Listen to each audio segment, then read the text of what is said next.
Allahumma laka sumtu wa bika amantu ala rizkika aftartu bi rahmatika ya arhamar rahimin. Keluar di TV-TV kita, Pak. Nanti kita lihat kalimat wa bika amantu dan bi rahmatika ya arhamar rahimin ini kapan? Kok bisa ada yang nambah? Hadisnya cuma Allahumma laka sumtu wa ala rizkika aftartu. Yang lengkap tadi kalau yang lengkap tadi itu disebut hadisnya palsu. Tidak ada, Pak. Cuma pada hadis yang pertama tadi yang tidak ada wabika amantu dan birahmatika ya arhamar rahiminnya tak ada, itu hadisnya disampaikan lemah. Kata Nabi dalam hadisnya, man kadzdzaba alayya muta'ammidan falyatabawwa maq'adahu minan nar. Orang yang berdusta atas namaku silahkan mengambil tempat di neraka, kata Nabi. Allahumma barik lana fi Rajab wa Sya'ban wa ballighna Ramadan atau wa barik lana fi Ramadan. Itu mereka tak pakai. Teman-teman salafi tak pakai. Bahkan Bapak Ibu tidak akan dengarkan hadis ini, doa ini di dalam kelompok Muhammadiyah. Tidak akan dengar. Imam Al-Bukhari berkata hadis ini mungkar. Mungkar itu sejenis dengan palsu juga atau hadis yang pasti tertolak. Tapi kata Imam An-Nasai, aku tidak mengerti siapa orang-orang yang ada di balik itu. Kesimpulan hadis ini oleh sebagian para ulama, hadis ini marfu' mungkar. Hadis ini memang disandarkan kepada Nabi tapi mungkar katanya. Mungkar di situ ingkar, tahu ingkar ya Bapak Ibu, berdusta.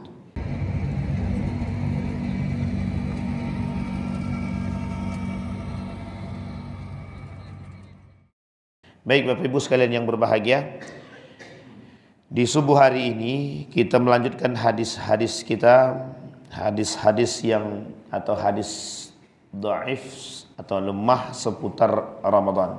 Mudah-mudahan semakin menambah keilmuan kita, semakin menambah pengetahuan kita, semakin bisa kita mencari yang terbaik atau mencari kenyamanan dalam kita beribadah. Baik Bapak Ibu sekalian yang berbahagia, kita masuk pada hadis yang keempat. Kemarin kita masuk pada hadis yang ketiga, sumu tasihu. Sudah ya Bapak Ibu ya? Yang sumu tasihu, berpuasalah kemudian kalian akan sehat. Nah ini sudah kita jelaskan kemarin. Salah satu daripada takhrijul hadisnya yang dikeluar oleh Ibnu Uqail, kata Ibnu Uqail ini hadis termasuk dhaif, lemah. Tapi kemudian Al-Albani mengatakan juga lemah. Tapi Imam As-Saghani, seorang ulama hadis, mengatakan palsu katanya. Nah ini hadis ini sering diutarakan oleh para asatid di dalam setiap ceramah di bulan Ramadan, khususnya di malam hari ketika malam tarawih ya, sebelum tarawih itu mesti disampaikan. Nah, ini penting untuk kita pahami. Baik Bapak Ibu, sekarang kita masuk pada hadis yang keempat. An Anas bin Malik qala kana Nabi sallallahu alaihi wasallam idza dakhala Rajab qala Allahumma barik lana fi Rajabin wa Sya'ban wa Ramadan. Ini dia hadis yang sering dibaca. Juga termasuk hadis ini sering dibaca di mana-mana. Bahkan setiap doa ini dibaca. Nah, nanti ini kita jelaskan masalah doa. Ini sering kita dengar hadis-hadis ini di setiap doanya para imam. Allahumma barik lana fi Rajab wa barik lana fi Sya'ban wa barik lana fi wa ballighna Ramadan. Sebenarnya bukan balighna Ramadan tapi barik lana fi Ramadan juga sama. Jadi kalimatnya barakah atau barik, keberkahan. Kita lihat artinya. Dari Anas bin Malik bahwasanya Nabi apabila masuk bulan Rajab, kemudian Nabi berkata, ya Allah berkahi kami di bulan Rajab, berkahi kami di bulan Sya'ban, berkahi kami di bulan Ramadan. Nah kita lihat takhrijul hadis ini. Siapa yang meriwayatkan hadis ini? Hadis ini diriwayatkan oleh Anas bin Malik. Anas bin Malik ini orang yang sangat-sangat terkenal, khadimun Nabi sallallahu alaihi wasallam, pelayan Nabi.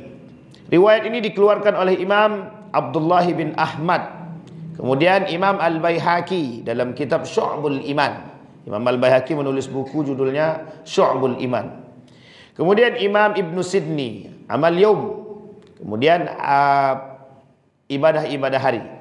Imam At-Tabrani dalam kitab Al-Aswad. Dan Imam An-Nu'aim dalam kitab Al-Hilyah, dalam kitab Hilyah. Hadis ini disampaikan oleh Anas bin Malik secara marfu'. Marfu berarti sampai ke baginda Nabi Muhammad sallallahu alaihi wasallam. Sekarang kita lihat orang-orang yang mencoba mentakhrij hadis ini. Penjelasan daripada Imam Al-Bukhari. Imam Al-Bukhari berkata hadis ini mungkar. Mungkar itu sejenis dengan palsu juga atau hadis yang pasti tertolak.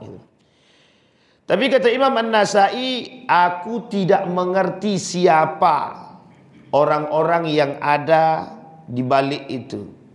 Ada satu orang yang meriwayatkan hadis ini, namanya Zaidah ibn Abi Ar-Ruqat.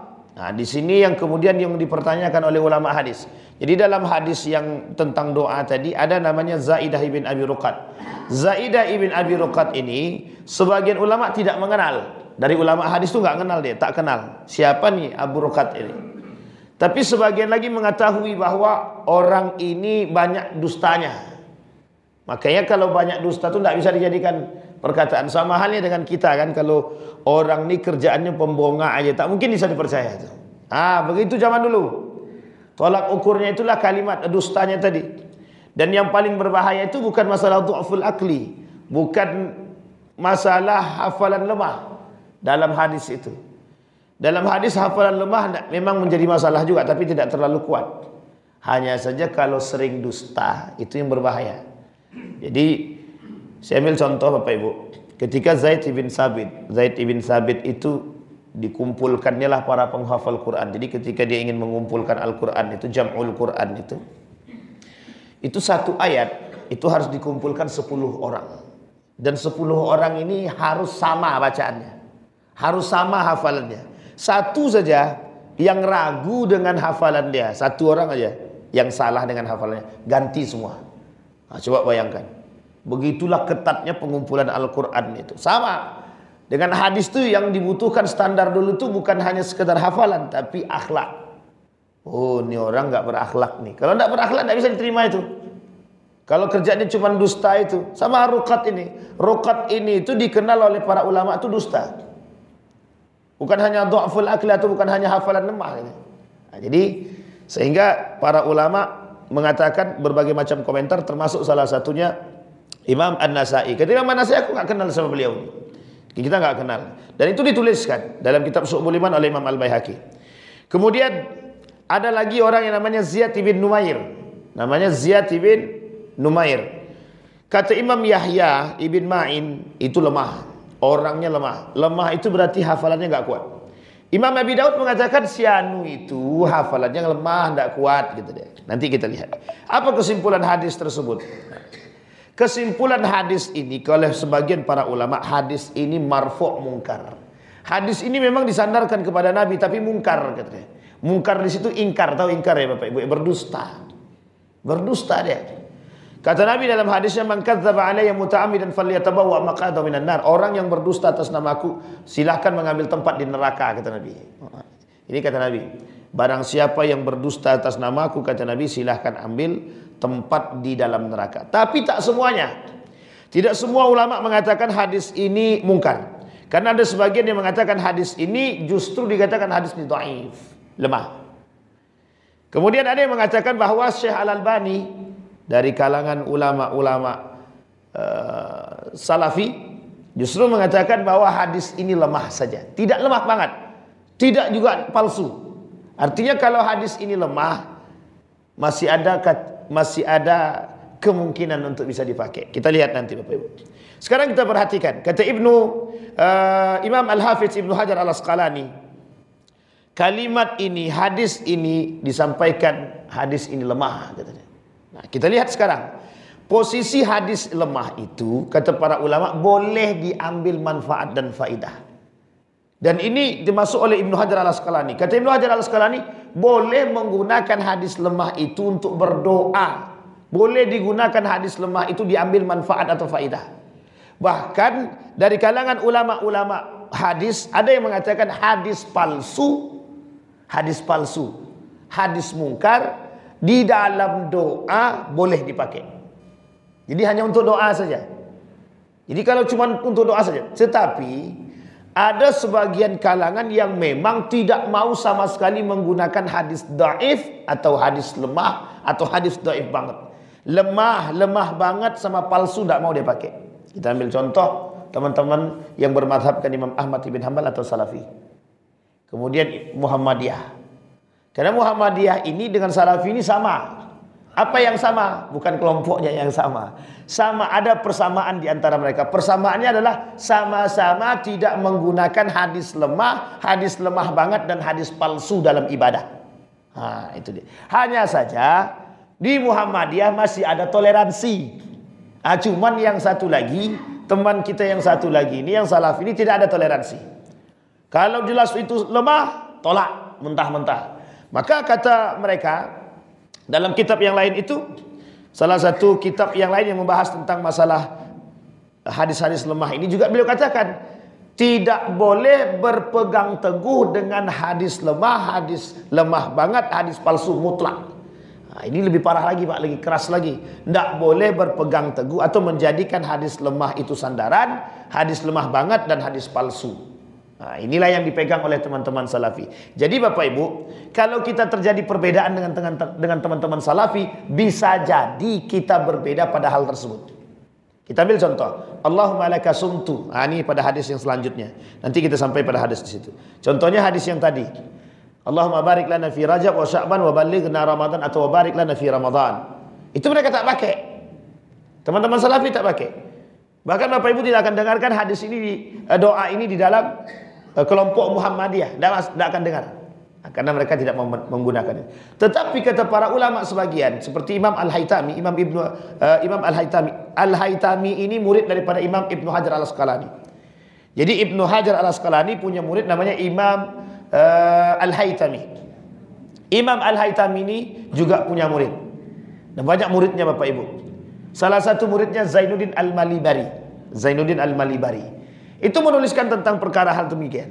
Salah satu yang dituliskan oleh Imam Al-Haytami tadi, bahwa hadis yang lemah itu tidak ada persoalan dan boleh dipakai. Bahkan sebagian ulama mengatakan sunnah mengambil faidah daripada hadis-hadis dhaif, kecuali hadis palsu. Nah, kalau hadis palsu tak boleh kecuali doa. Dan saya sepakat pada poin yang ini Bapak Ibu. Saya bertanya sama guru saya, kira-kira bagaimana dengan hadis palsu itu? Ingat kata dia, dalam hadis palsu itu dalam doa boleh, tidak ada masalah. Karena banyak orang berdoa Pak. Bahkan ini menjadi perdebatan para ulama tentang boleh tidak kita berdoa meminta urusan dunia. Meminta urusan dunia dalam doa. Mau doa di dalam solat ketika di akhir solat, maupun doa dalam setelah solat. Boleh tidak kita meminta urusan dunia? Oh, sebagian ulama itu makruh Pak. Sebagian ulama itu makruh dan tidak boleh. Tapi ini urusan doa. Setiap orang boleh berdoa dengan lisannya, dan Allah akan terima sejauh doa itu baik. Ya Allah, aku minta mobil 5 lah, kalau bisa gitu kan. Jangan ragu. Kalau bisa itu berarti ragu tuh. Ya Allah, pokoknya aku tak mau tahu, mobil itu harus ada di rumah kan gitu. Boleh saja. Cuman masalahnya kalau tak kerja kan tak dapat juga. Masa mau tunggu turun datang dari langit kan begitu. Nah, baik Bapak Ibu sekalian yang berbahagia, itu hadis yang keempat. Kemudian hadis yang kelima. Dalam hadis yang kelima ini Bapak Ibu sekalian yang berbahagia, tentang ini sering juga, lau ya'lamul ibad ma fi Ramadan la takuna sanatu kulluha Ramadan. Kata Nabi begini dari Ibnu Mas'ud itu, kalaulah umatku tahu apa yang tersembunyi di balik bulan suci Ramadan, maka mereka akan berharap semua bulan itu jadi Ramadan. Nah, kan ini sering juga Bapak Ibu dengar. Lau ya'lamu ummati ma fi Ramadan la takuna sanatu kulluha Ramadan. Kalau seandainya umatku ini tahu apa yang ada yang tersembunyi di balik bulan suci Ramadan, saya pastikan semua mereka berharap semua bulan itu Ramadan. Sebenarnya Bapak Ibu, secara teks hadis ini itu sebenarnya tidak bermasalah. Secara matan, secara teksnya itu tak bermasalah. Karena kita semua yakin bahwa mesti bulan Ramadan ini dalam hadis-hadis yang sahih itu ada keutamaan dan lebih daripada bulan yang lain. Itu pasti. Dan itu sudah disampaikan. Salah satu dalam hadis yang sahih keutamaan bulan suci Ramadan, puasa Ramadan itu yang memberi pahalanya Allah langsung. Wa ana ajzibi, kata Allah. Itu kan keutamaan. Yang kedua, lipat ganda pahala dalam hadis yang hasan. Hadisnya hasan, Pak. Di bulan Ramadan, bapak ibu melakukan ibadah, dilipat gandakan oleh Allah. Hadis ini itu hasan. Artinya hadisnya kuat, sahih kuat, hasan kuat. Yang menjadi persoalan itu terdapat pada perawi hadisnya yang meriwayatkan hadis ini. Apakah yang meriwayatkan hadis ini thiqah, bisa dipercaya atau tidak? Nah, sama kembali. Jadi tingkatannya, kalau dia lemah biasa saja, itu hafalannya aja Pak yang lemah. Misal Ridwan hafalannya lemah, berarti apa yang diucapkan oleh Ridwan ini tidak terlalu kuat. Bang Didi hafalannya bagus, cuman agak suka bongak sedikit. Itu lebih parah tingkatan daripada yang tadi, Pak. Ini. Cuman yang satunya lagi, misalkan Atuk kuat sekali hafalannya, tidak pernah dusta. Ini ya tingkatan sahih yang seperti tadi itu. Kalau saya bisa jadi hasan, bisa jadi dhaif. Kalau Bang Didi bisa jadi palsu, mungkar, karena dia menipu. Yang ditakutkan oleh para ulama itu sangat banyak. Jadi gini, Pak, dalam persoalan hadis ini Bapak Ibu, oleh kaum orientalis itu dibuat satu takhrij hadis. Namanya Alkitab Al-Mu'jam Al-Mufahras lil Alfadhil Ahadis. Kitab-kitab tentang mencari hadis. Itu yang buat bukan orang muslim, yang buat orientalis. Nama judul kitabnya Al-Mu'jam Al-Mufahras lil Alfadhil Ahadis. Itu cara indeksasi hadis namanya. Justru yang buat bukan orang muslim, orang kafir, orientalis, ateis, nggak punya agama dia. Ini dulu, kenapa dia tulis ini? Tujuannya satu, membuat rusak otak umat muslim. Jadi caranya untuk merusak itu di mereka masuk, Pak. Ada kamus terbesar di dunia ini, termasuk salah satu kamus terlengkap, kamus bahasa Arab. Judulnya Munjid. Yang nulis juga bukan orang Arab, bukan orang muslim. Orang asli orientalis juga. Kalau tak salah saya Belanda. Kalau tak Belanda berarti Jerman tuh. Cuman dua itu biasanya yang kental dalam. Uniknya dipakai itu, Pak. Termasuk yang tadi, indeksasi hadis tadi. Kenapa? Karena bagi orang liberal begini, kata kaum-kaum orientalis itu bahwa hadis itu datangnya setelah Nabi 200 tahun. Jadi hadis itu baru ada 200 tahun setelah Nabi. Coba bayangkan, saking seriusnya mereka merusak kita itu. Mereka katakan bahwa hadis ini 200 tahun setelah Nabi. Bayangkan di antara mereka ada yang mempelajari hadis ini dan merusak hadis ini, Pak. Merusak. Sehingga mohon maaf itu di antara mereka ini ada yang serius konsen dalam merusak hadis itu. Konsen merusak hadis. Sehingga bermunculan, Pak. Termasuk ada orang-orang yang merusak, merubah kalimat-kalimat di dalam hadis. Dan ini tidak hanya di kalangan orientalis saja. Di kalangan orang-orang yang tidak suka banyak. Kita ambil contoh Syiah. Syiah itu Bapak Ibu banyak sekali merubah hadis.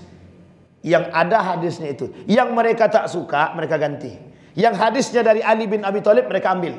Yang hadisnya bukan dari Ali bin Abi Thalib atau dari sahabat yang lain mereka tolak. Ini Syiah bahaya, Pak, bahaya. Sama halnya oleh sebagian ulama yang dikecam itu, ada hadis-hadis yang dirubah, ada. Orang-orang dari oknum-oknum sebelah yang tak bertanggung jawab itu ada. Oknum-oknum sebelah yang tidak bertanggung jawab itu merubah hadis banyak, Pak, dari ulama terdahulunya itu. Ulama-ulama yang tidak suka itu dirubah hadisnya itu, Pak. Dan itu ditemukan dari beberapa kitab itu. Oleh para ulama-ulama salaf itu ditemukan ternyata ada kalimat-kalimat hadis yang dirubah sama mereka. Baik dari perawinya ataupun dari matannya. Coba bayangkan saking seriusnya merusak. Dan itu, Pak, serius mereka merusak itu. Bayangkan 200 tahun kata mereka, kata orientalis, ingin merusak kita tadi. Nah, salah satu ketakutan para ulama adalah bahwa hadis ini itu perkataan Nabi. Yang perkataan Nabi ini turun-temurun. Dan bisa saja dihafal oleh orang-orang yang tidak bertanggung jawab.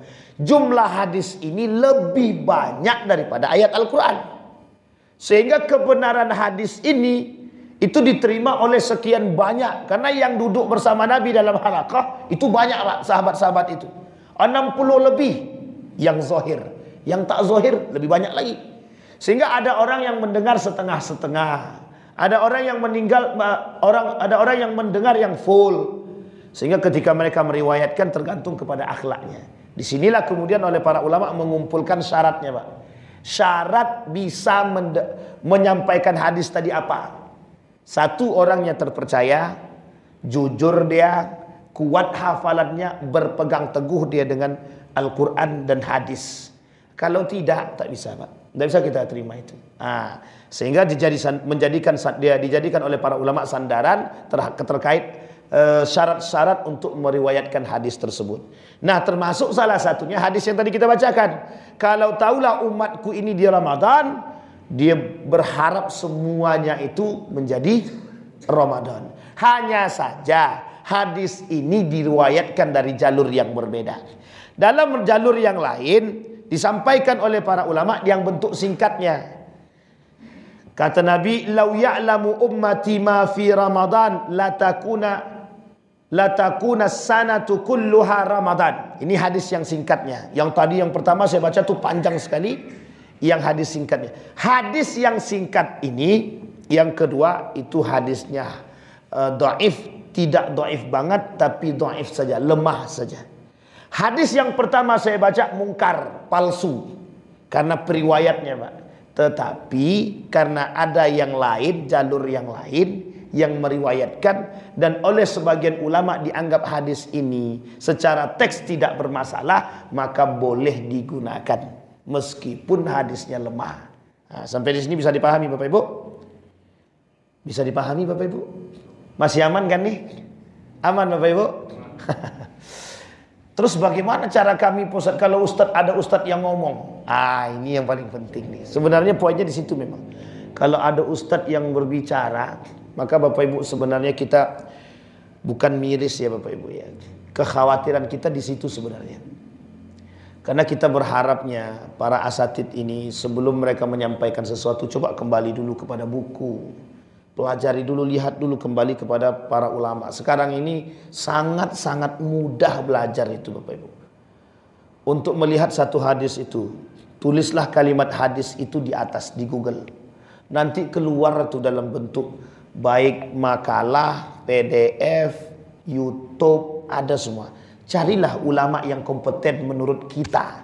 Anggap misalkan pakar hadis Ali Mustafa Ya'qub misalkan. Keluarlah kalimat itu. Bagaimana pandangan Ali Mustafa Ya'qub tentang hadis ini? Atau lihat takhrijul hadis. Melihatlah. Jangan seolah-olah kita ini hanya terbebani berharap dapat jadwal. Setelah mendapat jadwal kita tidak mau mengkoreksi apa yang kita sampaikan, atau kita tidak mau tuliskan apa yang mau kita sampaikan, sehingga kadang-kadang yang kita sampaikan itu keluar daripada jalurnya Pak. Yang itu masih mending kalau keluar daripada jalurnya. Kalau yang kita sampaikan itu mohon maaf salah, justru kita jariyatus su' Pak. Ini yang persoalannya Pak. Ini menjadi persoalan Pak bagi kami. Makanya Bapak Ibu sekalian yang berbahagia, saya sampaikan pada pertemuan sebelumnya, ditanyakan sama Bapak itu bagaimana cara kami, sementara ada ustadz yang menyampaikannya. Terbaiknya Bapak Ibu jangan sampaikan ketika ustadznya itu lagi ceramah. Duduk setelah selesai ceramah, samperin ustadz, hadis yang tadi betulkah? Gitu. Kira-kira apa konsekuensinya Ustadz itu? Nah itu penting untuk menyampaikan sesuatu yang bersifat seperti ini. Bapak Ibu perlu adanya kejujuran. Kalau tak jujur ini susah. Kenapa teman-teman salafi tidak mau menyampaikan bahwa hadis ini ada dari cara yang lain atau dari jalur yang lain? Karena bagi mereka tidak ada namanya berpegang teguh dengan hadis dhaif atau hadis lemah banget, hadis palsu, tidak ada Pak. Makanya mereka ambil cuma yang sahih saja. Kalau yang sudah sahih sudah, kalau tidak sahih jangan pakai. Begitu Pak. Tapi sebagian ulama mereka harus sampaikan sebenarnya, karena ada ulama yang mengatakan berpegang teguh dengan mengambil faidah dari hadis yang lemah itu boleh, dan itu jalurnya sama, kitabnya sama Pak, tidak berbeda. Kitab yang dipakai sama, rujukannya sama, referensinya sama. Kita misalkan referensi kita Ibnu Al-Haytham, Ibnu Hajar Al-Asqalani, mereka juga sama Pak, kembalinya ke situ juga. Artinya kalau jalur kembalinya sama, otomatis harusnya disampaikan dengan berbagai macam bentuk, kan begitu? Bukan dari satu arah saja. Hanya saja kalau kita mau berpegang pada satu kami, tidak menggunakan hadis dhaif, itu tidak ada masalah. Menjadi masalah itu dia tak sampaikan. Yang disampaikan pokoknya hadis ini dhaif, tertolak mutlak, selesai. Itu masalah tuh Pak. Itu masalah itu. Karena tidak semuanya. Apalagi teman yang sebelah kiri kita, itu kental sekali untuk menolak teman sahabat kita yang sebelah kanan itu. Jadi Muhammadiyah tengah-tengah. Samping kanan teman-teman Salafi, samping kiri teman-teman Nahdlatul Ulama. Nahdlatul Ulama kental menolak daripada Salafi, Salafi kental menolak daripada pemahaman para ulama-ulama yang di sini. Jadi yang di tengah-tengah ini Muhammadiyah, agak aman sedikit. Jadi cari aman, tidak terlalu kental ke sini, tidak terlalu kental ke sini, sehingga tidak terjadi, masih bisa masuk di tengah-tengah. Baik, hadis yang ke-7. Hadis yang ke-5, 6, sekarang yang ke-6. Ada Nabi sallallahu alaihi wasallam kana idza aftara qala Allahumma laka sumtu wa ala rizqika aftartu. Tidak ada kalimat birahmatika ya arhamar rahimin, tidak ada. Tidak ada. Kita lihat hadis lengkapnya. Ada Nabi sallallahu alaihi wasallam kana idza aftara qala Allahumma laka sumtu wa bika amantu, tak ada. Wa ala rizqika aftartu. Nanti kita lihat kalimat wa bika amantu dan birahmatika ya arhamar rahimin ini kapan? Kok bisa ada yang nambah? Hadisnya cuma Allahumma laka sumtu wa ala rizqika aftartu. Itu cuma hadisnya. Yang hadis ini hanya sampai di situ. Ada tambahan wa bika amantu birahmatika wa ala rizqika aftartu birahmatika ya arhamar rahimin. Tambahannya 2. Wa bika amantu, kemudian birahmatika ya arhamar rahimin. Sebagian ulama tidak ada tambahan itu. Dalam hadisnya itu tidak ada tambahan. Tapi ada tambahan oleh sebagian para ulama, itu karena di dalam doa. Diambillah oleh ulama salaf terdahulu, ada kalimat itu, cuma tidak masuk dalam aturan hadis. Yang lengkap tadi, kalau yang lengkap tadi itu disebut hadisnya palsu. Tidak ada Pak. Cuma pada hadis yang pertama tadi, yang tidak ada wabika amantu dan birahmatika ya arhamar rahiminnya tak ada, itu hadisnya disampaikan lemah. Jadi Bapak Ibu, tapi boleh tidak kami berdoa begitu Pak Ustaz? Nanti kita lihat di akhir. Kita lihat dari Mu'az bin Zuhrah, dikeluarkan oleh Imam Abi Daud di dalam nomor hadis 2358 dalam kitab Al-Marasil. Kemudian Imam Al-Baihaqi dalam kitab Sunan Al-Kubra, oleh Imam As-Sunni dalam kitab Amalul, kemudian Takhrijul Kabair oleh Imam Al-Bukhari. Nah, kita lihat Bapak Ibu, riwayat hadis ini setidaknya ada 3 penyakit gitu. Ada 3 penyakit. Penyakit pertama, ada Ismail ibn Amr dalam riwayat yang tadi. Ada namanya Ismail ibn Amr, rawi yang lemah sebagaimana dilemahkan oleh Imam Al-Darqutni. Kemudian beliau berkata bahwa orang ini lemah hafalannya. Orang ini Imam Ismail ibn Amr ini hafalannya lemah. Daud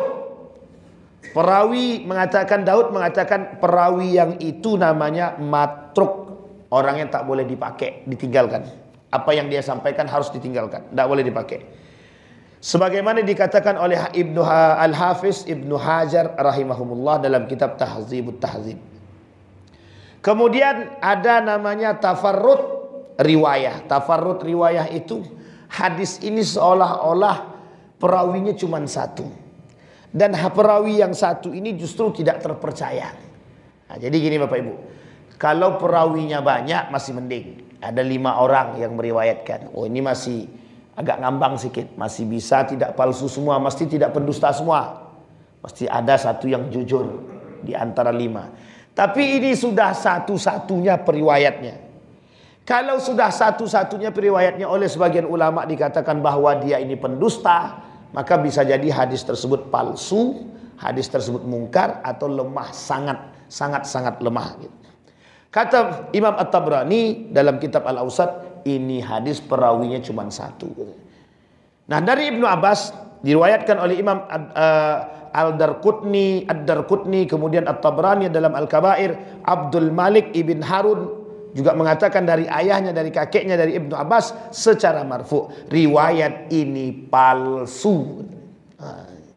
Jadi ini masalah doa nih Bapak Ibu, masalah doa. Sekarang kita lihat apa kata para ulama. Kita lihat dalam tempat yang lain.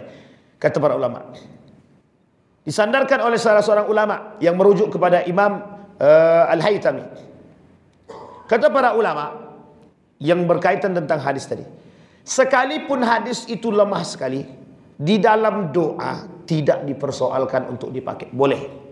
Makanya kenapa majelis ulama tidak menghapus doa ini.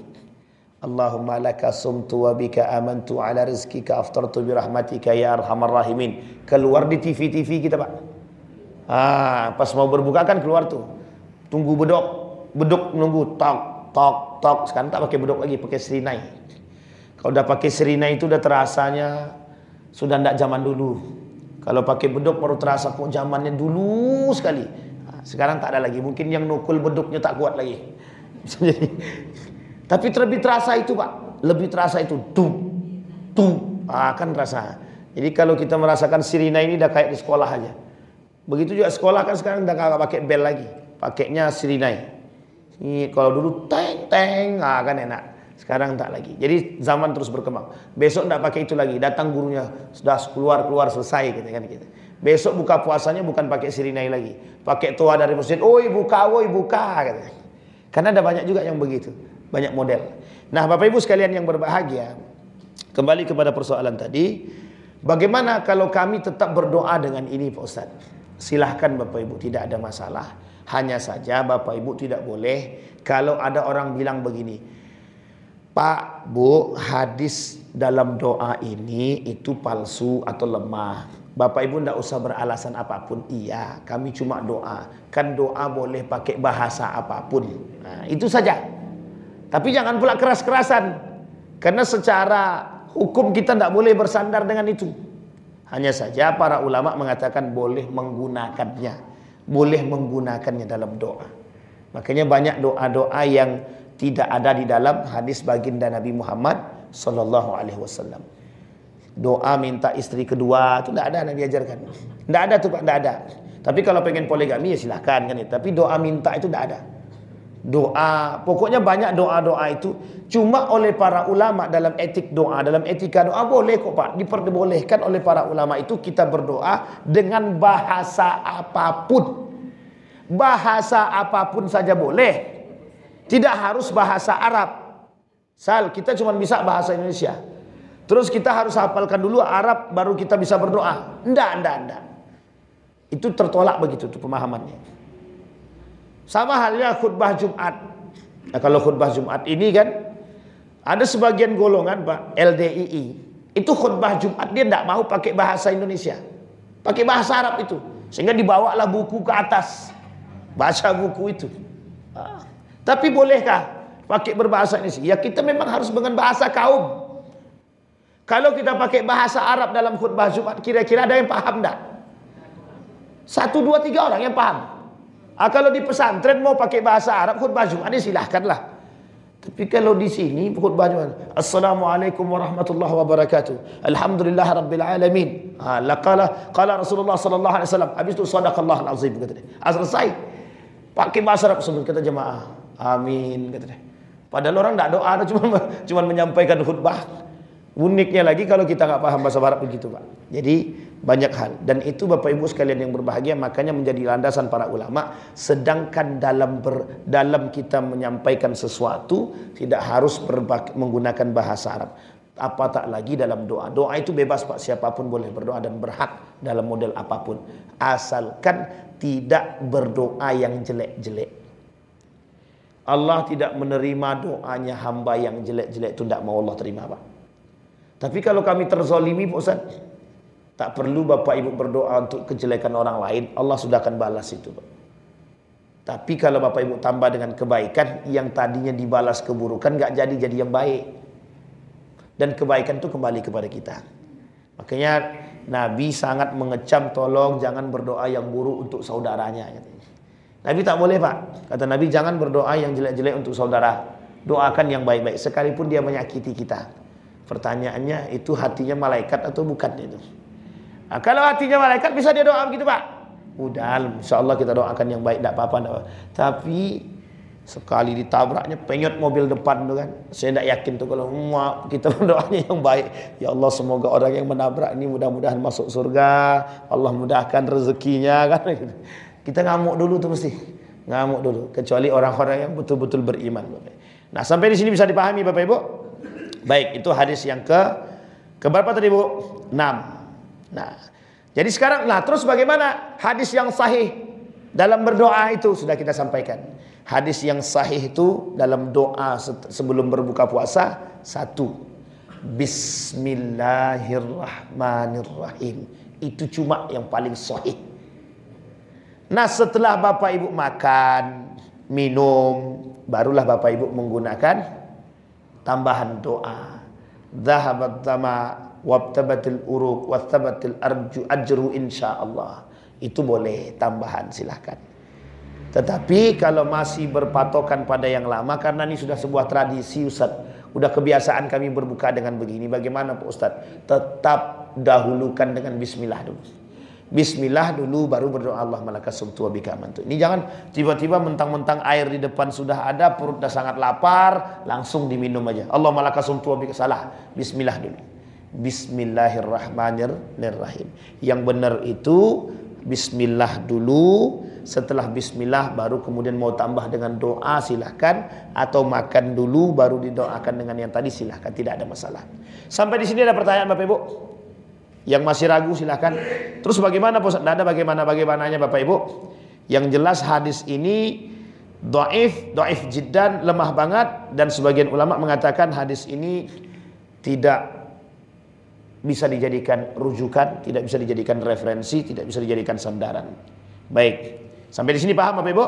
Baik, selanjutnya Bapak Ibu, kalau bisa pakailah hadis-hadis yang baik dalam berdoa atau dalam beribadah. Tapi kami cuma hafalnya itu saja Pak Ustaz, tidak ada masalah. Jangan itu dikerdilkan.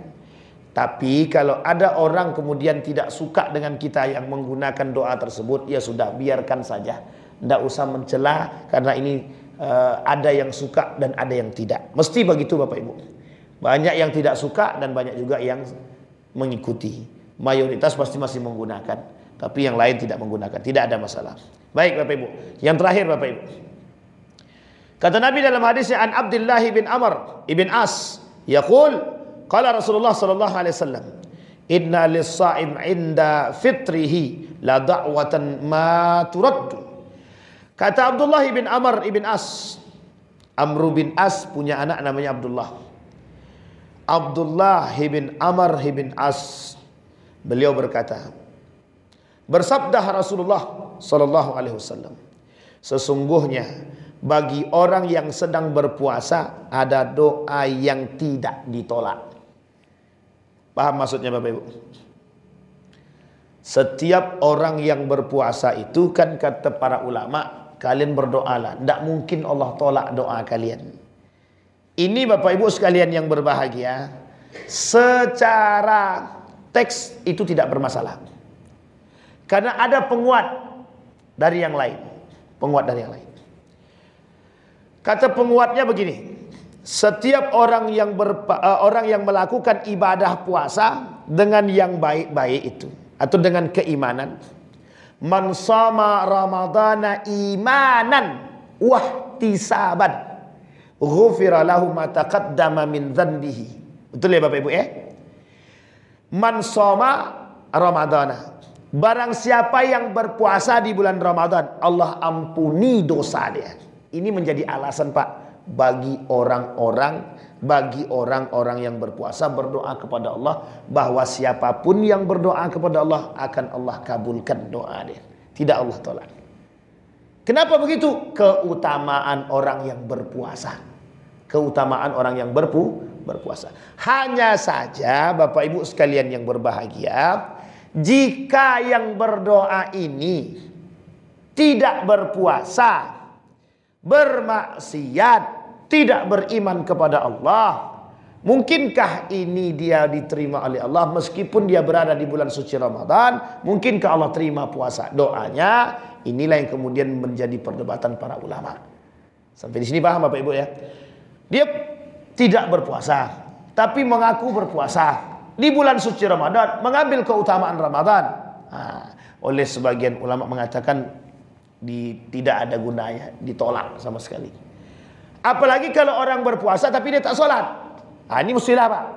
Jadi Bapak Ibu, di dalam puasa itu ada namanya muhbitat. Muhbitat itu artinya yang membatalkan pahala puasa.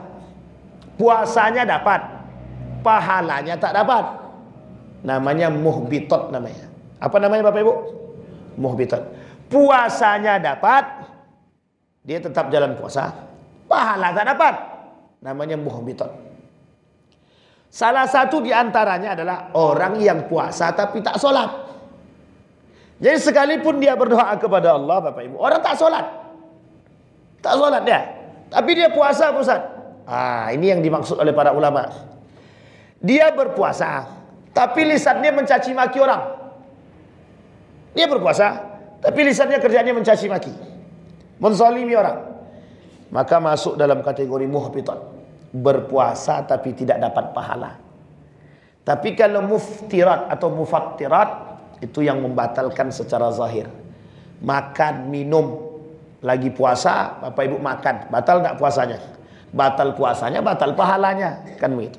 Tapi yang tadi Bapak Ibu puasa, tapi Bapak Ibu tidak sholat, menzolimi orang lain, salah satu di antaranya misalkan, maka Bapak Ibu tidak dapat pahala puasa. Yang Bapak Ibu dapat capeknya puasa. Capek puasa. Nah, itu dalil yang pertama yang memperkuat bahwa orang yang berpuasa dan beriman, maksudnya berpuasa dengan keimanan, bukan berpuasa tanpa iman. Makanya hadis penguatnya itu man shoma ramadhana imanan wahtisaban. Itu yang paling sahih hadis itu. Maka ghufira lahu ma taqaddama min dzanbihi. Orang yang dosa-dosanya diampuni oleh Allah, dan jika dia berdoa kepada Allah, Allah tidak menolak doa mereka. Tapi kalau dia tak sholat, bisa jadi Allah tolak. Dia puasa tapi tak sholat, bisa jadi Allah tolak puasa. Allah tolak doanya, bisa jadi Allah terima. Nah, hadis ini Bapak Ibu oleh sebagian kalangan dikatakan hadis ini lemah dan bermasalah. Nah, kenapa kok bermasalah? Karena kata Syekh Al-Albani hadis ini lemah sekali. Kemudian kata Ibnul Qayyim mengatakan bahwa hadis ini sangat-sangat lemah sekali. Oke. Tapi dalam riwayat yang lain justru dikatakan hadis ini majhul.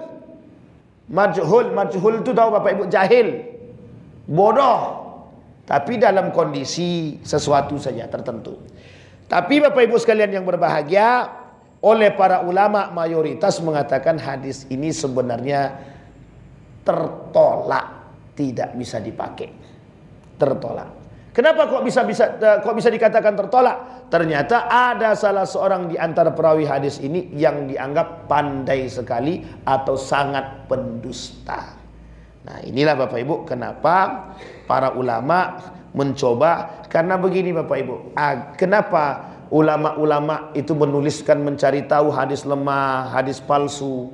Karena Bapak Ibu, pada masa perubahan meninggalnya Nabi, ketika Nabi sudah meninggal, itu berganti Pak, berganti masa. Dari baginda Nabi ke sahabat. Sahabat Nabi masih jujur Pak, masih baik semua. Dari sahabat Nabi pindah ke tabi'in, masih kuat Pak, masih bagus.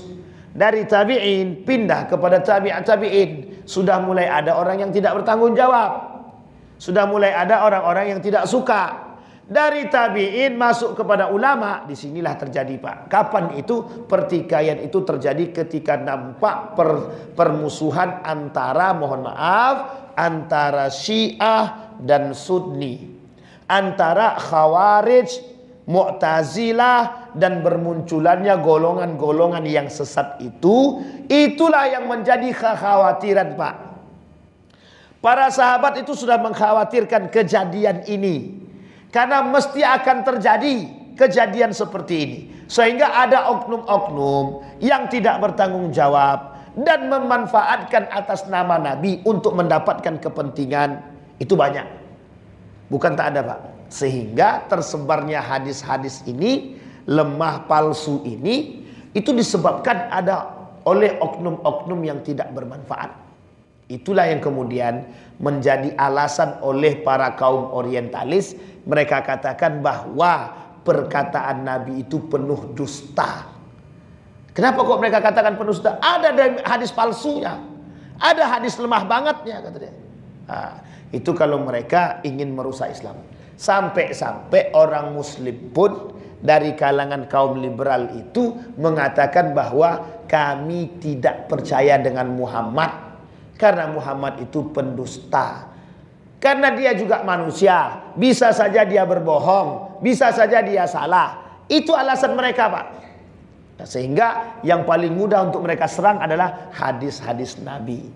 Nah, sampai di sini bisa dipahami Bapak Ibu ya. Perlu bagi kita untuk mengetahuinya, perlu sangat, perlu sangat. Nah, mudah-mudahan ini menjadi pemulaan bagi kita. Mudah-mudahan kita bisa tahu sedikit demi sedikit meskipun tidak banyak. Ya kalau pengen banyak ya kita harus belajar lebih banyak kan, Pak. Tapi mudah-mudahan dengan apa yang kita sampaikan bisa menambah kewaspadaan kita dalam beribadah. Jangan sampai kita melakukan ibadah tanpa ada rujukan, referensi atau sandaran. Yang kita takutkan itu beribadah seperti orang bodoh.